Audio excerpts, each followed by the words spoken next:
بسم اللہ الرحمن الرحیم. السلام علیکم. کیپٹل ٹاک کے ساتھ حامد میر آپ کی خدمت میں حاضر ہے. آج ایک بہت ہی اہم پولیٹیکل ڈیولپمنٹ ہوئی ہے. مسلم لیگ کاف، مسلم لیگ نون اور پاکستان پیپلز پارٹی کے درمیان سینٹ کے انتخابات کے سلسلے میں ایڈجسٹمنٹ ہو گیا ہے، اور یہ ایڈجسٹمنٹ پنجاب میں ہوا ہے، اور ایک پریس کانفرنس کے ذریعے چودھری شجاعت حسین اور مشاہد حسین نے اس کا اظہار بھی کر دیا ہے. یہ جو پاکستان کی تین بڑی پولیٹیکل پارٹیز ہیں، پیپلز پارٹی، مسلم لیگ نون، مسلم لیگ کاف، ان تینوں جماعتوں کے درمیان جو ایڈجسٹمنٹ ہوئی ہے اس نے ایک سوال کو جنم دیا ہے کہ کیا سوات میں جو امن کا ایک پروسیس شروع ہوا ہے اس پر یہ جماعتیں اکٹھی ہوں گی؟ کیا جمہوریت کو مضبوط بنانے کے لیے چارٹر آف ڈیموکریسی پر، کیا عدلیہ کی آزادی کے لیے یہ سب جماعتیں اکٹھی ہو سکتی ہیں؟ کیا پاکستان کو امن کا گہوارہ بنانے کے لیے یہ جماعتیں متحد ہو سکتی ہیں، یا صرف سینٹ کے انتخابات کے لیے ہی سیٹ ایڈجسٹمنٹ ہو سکتی ہے؟ اس پر آج ہم گفتگو کریں گے. ہمارے ساتھ موجود ہیں جناب شیخ رشید احمد صاحب، کسی تعارف کے محتاج نہیں. ان کے ساتھ ہے جناب خواجہ سعد رفیق صاحب، مسلم لیگ نون کے مرکزی رہنما، اور ان کے ساتھ ہیں تجزیہ نگار جناب انصار عباسی صاحب.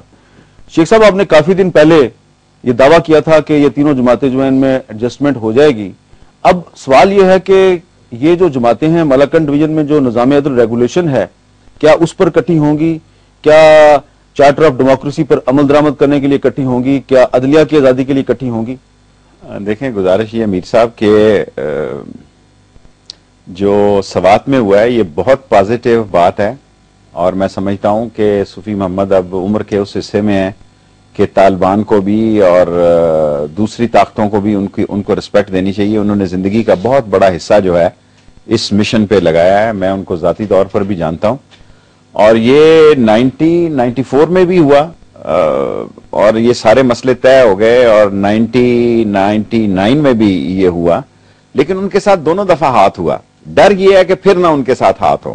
اچھا، بھی ڈر ہے؟ مجھے ڈر ہے کیونکہ یہ کہنا کہ آصف زرداری صاحب 5 منٹ میں دستخط کر جائیں گے، ہوتی صاحب کا میں بیان کہیں سن رہا تھا یا پڑھ رہا تھا، یہ آسان کام نہیں ہے. موجودہ government totally under the pressure of super powers ہے، اور اس قدر انڈر انفلوئنس ہے کہ ہفتے میں 3-3 4-4 دفعہ امبیسڈرز ان سے ملاقاتیں کرتے ہیں. یہ پاکستان کی تاریخ میں کبھی نہیں ہوا، نیور بیفور. اور جو بات میں محسوس کر رہا ہوں کہ اگر اس وقت جو سوات کی صورتحال ہے، لوگ امن چاہتے ہیں. ایک مالاکنڈ کا مسئلہ نہیں ہے، لوگ دربدر ہو گئے ہیں، سکول تباہ ہو گئے ہیں، اور کاروبار لوگوں کا تباہ ہو گیا ہے. سو اگر ایک امن کی بات ہوتی ہے اور پیس ہوتا ہے تو میں سمجھتا ہوں یہ ان کی بڑی وکٹری ہے، اور اس کو پریشر میں نہیں آنا چاہیے انہیں، اور سٹینڈ لینا چاہیے. جہاں تک تینوں جماعتیں ہیں، اب تینوں جماعتیں میں سمجھتا ہوں کہ ان کی فورن پالیسی ایک ہے. ان کا جہاں تک عدلیہ کا مسئلہ ہے، کیونکہ میں بہت پہلے کہہ چکا ہوں چودھری افتخار، میں نے کسی کا نام نہیں لیا کہ چودھری افتخار بحال نہیں ہوں گے. میں 2 سال سے یہی رو رہا ہوں کہ چودھری افتخار بحال نہیں ہوں گے، اور میری پہلے دن سے یہ رائے ہے کہ نواز شریف صاحب اس دھرنے میں نہیں بیٹھیں گے. اور میں ابھی اپنے چھوٹے برخورداروں میں ہیں، ان کو اندر میں کہہ رہا تھا کہ بھی نواز شریف کا مزاج نہیں ہے دھرنے میں بیٹھنے کا. اچھا. اور دیکھیں ہر چیز کا ایک سیٹ اپ ہے، اس کا ایک آن گوئنگ. یہ جو آپ نے ایک سٹیٹمنٹ دیا کہ تینوں جماعتوں کی فورن پالیسی ایک ہے، پیپلز پارٹی، نواز شریف اور کاف لیگ، اس کی کیا وجہ؟ آپ نے یہ کیوں کہا؟ جب رچرڈ ہاربروک گیا تو میں نے کہا تھا کہ تینوں گھروں میں وہ کیا ہوتا ہے، انڈر گراؤنڈ وائر کا کنیکشن جڑ گیا ہے. کیونکہ وہ یہاں پیس چاہتے ہیں، وہ اس گورنمنٹ کو چلنا دیکھنا چاہتے ہیں، اور وہ یہاں پہ کوئی ایسی ڈومیسٹک ٹربل نہیں دیکھنا چاہتے جو ان کے مفادات ہیں ہمارے. تو نواز شریف بقول آپ کے دھرنے میں شریک نہیں ہوں گے بیکاز آف رچرڈ؟ میں یہ کہے بغیر ہی، میں یہ نہیں کہتا کہ انہوں نے رچرڈ ہالبروک. اچھا، میں یہ کہتا ہوں کہ اب وہ آن بورڈ ہے. کیونکہ جب میں لندن گیا تو میرے ساتھ کی سیٹ پر ہی بیٹھے ہوئے تھے برٹش فارن منسٹر. سو ان کو بعد میں پتا لگا کہ میں کون ہوں، پہلے یہ صورتحال مجھے نہیں پتا لگی.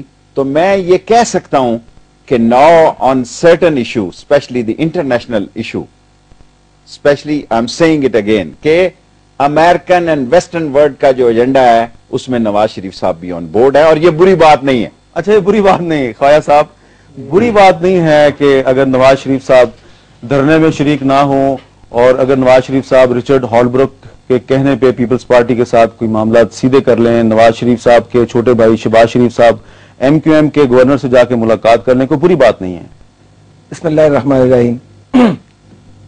شیخ رشید صاحب کا میرے والد صاحب سے تعلق رہا ہوا ہے، تو اس کی گنجائش وہ بھی رکھتے ہیں, مجھے بھی اس لیے رکھنی پڑے گی, لیکن میں یہ ضرور کہوں گا کہ اگر جو سیاسی پیش گوئیاں شیخ رشید صاحب کرتے ہیں, اور یقیناً سیاست انہوں نے عملاً بہت لمبا کیریئر ہے ان کا کی ہے, اگر یہ کچھ پیش گوئیاں اپنے آپ سے کر لیتے تو کم از کم آج صورتحال اکثر مختلف ہوتی ان کی اپنی سیاست کے حوالے سے. تو جہاں تک تعلق ہے نظام عدل ریگولیشن کا, میں دھرنے پہ آ جاتا ہوں. نظام عدل ریگولیشن یہ درست کہا گیا ہے کہ پہلے بھی 2 بار لایا گیا, اب لایا گیا, دیر آیت درست آیت.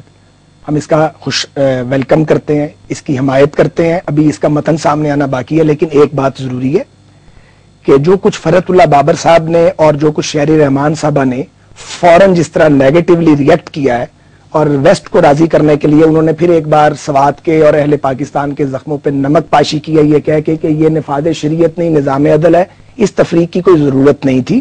تو ایک تو زرداری صاحب کو اس موقع پہ اپنے غیر منتخب مشیروں سے, جن کا کوئی ہلکا انتخاب نہیں ہے, بچنا چاہیے. دوسرے, اس معاہدے میں مجھے کمی لگتی ہے, میرا خیال ہے کہ اس میں کوئی گارنٹر یا ریفری نہیں ہے. صوفی محمد صاحب ایک بڑے معزز آدمی ہیں جو ان کے دور میں پابند سلاسل رہے ہیں مسلسل. تو میں یہ کہنا چاہتا ہوں کہ اگر قومی سلامتی کی پارلیمنٹری کمیٹی کو یا اپوزیشن کی لیڈرشپ کو اس میں ریفری یا گارنٹر کے طور پہ ڈال لیا جائے تو اور استحکام آ سکتا ہے. اور آخر میں اس حوالے سے یہ کہوں گا کہ پاکستان کی اعلیٰ ترین سیاسی قیادت کو قیام امن کے فوراً بعد سوات کا دورہ کرنا چاہیے اور تمام فریقین سے مل کے ان کے ساتھ کانفیڈنس بلڈنگ میں اپنا رول پلے کرنا چاہیے. جہاں تک دھرنے کی بات ہے, میرا نہیں خیال کہ شیخ رشید صاحب جو ہے وہ دھرنے میں ہماری شرکت کے حوالے سے ان کے پاس معلومات ہیں, کیونکہ ان سے ہمارے فاصلے بدقسمتی سے بہت زیادہ ہو چکے ہیں. تو یہ تو ایک اندازہ لگا رہے ہیں.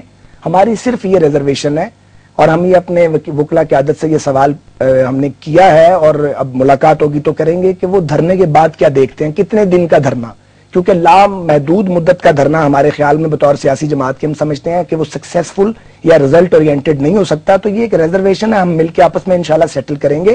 ہم لانگ مارچ کی سپورٹ کا اعلان کر چکے ہیں, اور مجھے لگتا ہے کہ دھرنے میں بھی ہمیں کوئی نہ کوئی رول بہرحال پلے کرنا ہے. ہم وکیلوں کو بھی اس طرح چھوڑ بھی نہیں سکتے. تو اس تحریک کو ہم نے بڑی کنٹریبیوشن کی ہے اس کے اندر. تو انصار عباسی صاحب, آپ نے تھوڑے دن پہلے ایک تجزیہ لکھا تھا, اور آپ کا تجزیہ جو ہے وہ شیخ رشید صاحب کے تجزیے سے کچھ ملتا جلتا تھا. اب سعد رفیق صاحب کہہ رہے ہیں کہ یہ لانگ مارچ میں بھی جائیں گے اور دھرنے کو بھی یہ چھوڑ نہیں سکتے. تو آپ کا تجزیہ بھی غلط نہیں ثابت ہو گیا؟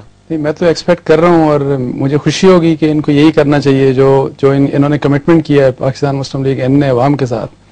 اور میرا بلکہ یہ تھا کہ جو انہوں نے جس قسم کی سٹیٹمنٹس بہت کافی 2-3 ہفتوں سے آ رہی ہیں, بڑی کنفیوز قسم کی سٹیٹمنٹس آ رہی ہیں, تو میرا یہ اس میں صرف ان کو ہی مشورہ یہی تھا ان کی پارٹی کو کہ اگر آپ نے اس قسم کا تھوڑی سی بھی ڈدرنگ کی, تھوڑا سا بھی آپ پیچھے ہٹ گئے, تو پھر اس میں آپ کا جو فیٹ ہے شاید وہ آصف علی زرداری صاحب اور پاکستان پیپلز پارٹی کے فیٹ سے زیادہ ڈیفرنٹ نہ ہو. لیکن ابھی کل تو آپ نے آصف زرداری صاحب کو شاباش دی تھی, لیکن اس میں اور پھر زرداری صاحب جو ہے انہوں نے کہا کہ میں سائن نہیں کروں گا. جی, اس میں اب دیکھیں ہم تو ایک ڈیسیژن کے اوپر جاتے ہیں. اب جس طرح پیس ڈیل ہوئی, جس قسم کی پیس ڈیل سوات میں ہوئی, میرا خیال ہے کہ جب سے یہ گورنمنٹ آئی ہے, پاکستان پیپلز پارٹی کی گورنمنٹ اور ANP عوامی نیشنل پارٹی کی جو فرنٹیئر میں گورنمنٹ ہے, ان دونوں گورنمنٹس کا سب سے زبردست قسم کا اگر کوئی قدم تھا, اقدام تھا, تو وہ یہی پیس ڈیل ہے جو سوات کے لیے.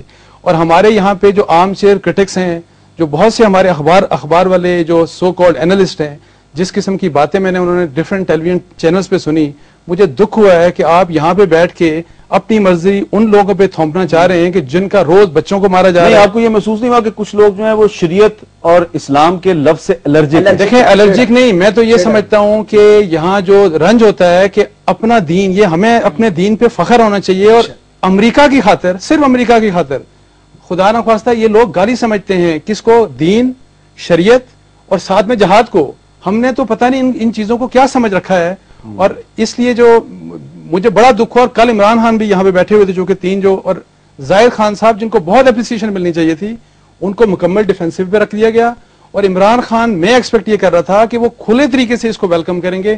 انہوں نے بڑی ریزرویشن کے ساتھ بات کی, جو کہ مجھے دکھ ہوا کہ عمران خان تو بڑے اسٹریٹ فارورڈ. عمران خان میرا خیال طاہر عبداللہ کے پریشر میں آ گئے. نہیں, لیکن یہ بات غلط ہے. ان کو اوپنلی جو کہتے تھے ہمیشہ کہ سوات میں امن ہونا چاہیے, آج دیکھیں کہ کتنا جشن منایا جا رہا ہے. صوفی محمد گئے ہیں اور ان کے ساتھ ہزاروں لوگ باہر ہیں. جی, ایک چھوٹی سی بات مجھے کہنی ہے. یہ انصار عباسی صاحب جو ہے, ان کا حق ہے یہ جو کہیں جو چاہے لکھیں, لیکن ہمارا بھی یہ حق ہے کہ ہم اپنی رائے کا اظہار کریں.